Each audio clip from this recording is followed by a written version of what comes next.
ജയ് ഹിന്ദ്. വിരമിച്ച സൈനികൻ യൂട്യൂബ് ചാനലിലേക്ക് ഏവർക്കും സ്വാഗതം.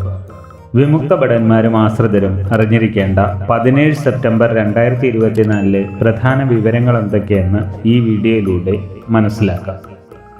കമ്മ്യൂട്ടേഷൻ 15 വർഷത്തിൽ നിന്നും 12 വർഷമായി കുറയ്ക്കണമെന്നുള്ള കേസിൽ ആംഡ് ഫോഴ്സസ് ട്രിബ്യൂണൽ അനുകൂല വിധി പുറപ്പെടുവിച്ചിരുന്നത് ബഹുമാനപ്പെട്ട ഡൽഹി ഹൈക്കോടതി സ്റ്റേ ചെയ്തിരിക്കുന്നു.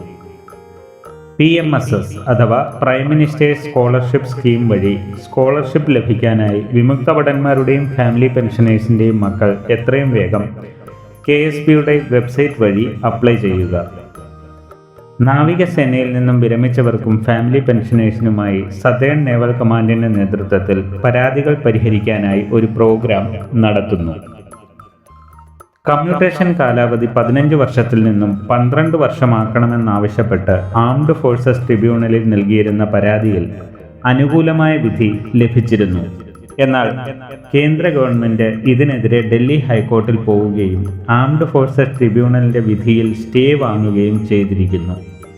ഡൽഹി ഹൈക്കോർട്ട് ഇത് സംബന്ധിച്ച് പറഞ്ഞത്, കമ്മ്യൂട്ടേഷൻ എത്ര പെർസെൻറ്റേജ് വേണമെന്നതും വേണമോ വേണ്ടയോ എന്നതും പെൻഷനറിൻ്റെ ഇഷ്ടമാണ്. അപ്പോൾ തന്നെ പെൻഷനറിന് അറിയാവുന്നതുമാണ് ഇത് 15 വർഷത്തേക്ക് റിക്കവറി നടക്കുമെന്നതും. ആയതിനാൽ ഇതിൽ ഒരു മാറ്റവും വരുത്തേണ്ടതില്ലെന്ന് കോടതി അറിയിച്ചിരിക്കുന്നു. PMSS അഥവാ പ്രൈം മിനിസ്റ്റേഴ്സ് സ്കോളർഷിപ്പ് സ്കീമിന് പുതിയതായി അപേക്ഷിക്കേണ്ടവർ കേന്ദ്രീയ സൈനിക് ബോർഡിൻ്റെ ഒഫീഷ്യൽ വെബ്സൈറ്റിൽ ലോഗിൻ ചെയ്ത് അപേക്ഷിക്കേണ്ടതാണ്. നവംബർ 30-നുള്ളിൽ ഇതിനായി അപ്ലൈ ചെയ്യേണ്ടതാണ്. നാവികസേനയിൽ നിന്നും വിരമിച്ചവർക്കും അവരുടെ ആശ്രിതർക്കുമായി സതേൺ നേവൽ കമാൻഡ് പത്തനംതിട്ട ജില്ലയ്ക്കായി 19 സെപ്റ്റംബർ 2024 ഒരു മുഖാമുഖം പരിപാടി സംഘടിപ്പിക്കുന്നു.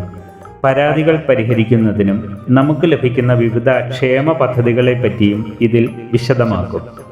19 സെപ്റ്റംബർ 2024 രാവിലെ 11 മണി മുതൽ 1 മണി വരെ പത്തനംതിട്ട ജില്ലാ സൈനിക ക്ഷേമ ഓഫീസിൽ വെച്ച് ഇത് നടക്കും.